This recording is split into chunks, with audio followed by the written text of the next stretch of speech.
As I was considering home security options for our house, I ultimately decided on Ring, and I'm going to walk you through some of the reasons why. You can install the keypad anywhere in your home that has access to a power outlet. And then you'll see the keypad mounted here, which has three main settings: disarmed, home, and away. The door and entryway sensors are easy to install, and you'll see as long as they're less than 1 inch apart, the sensors will function properly. This is the Ring alarm base station, which is where the actual alarm will sound, and it can be located in your house anywhere near a power outlet.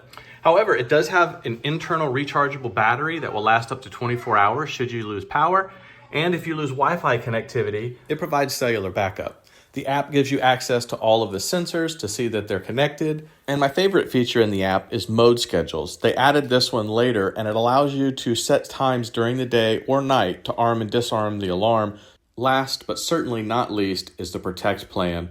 Ring Alarm, to me, was the best option on the market. So our house has been secured by Ring for the last 3 or 4 years, and it's been a great solution for us. Ultimately, the professional monitoring was the piece that I think separated from the competition, but something we highly recommend.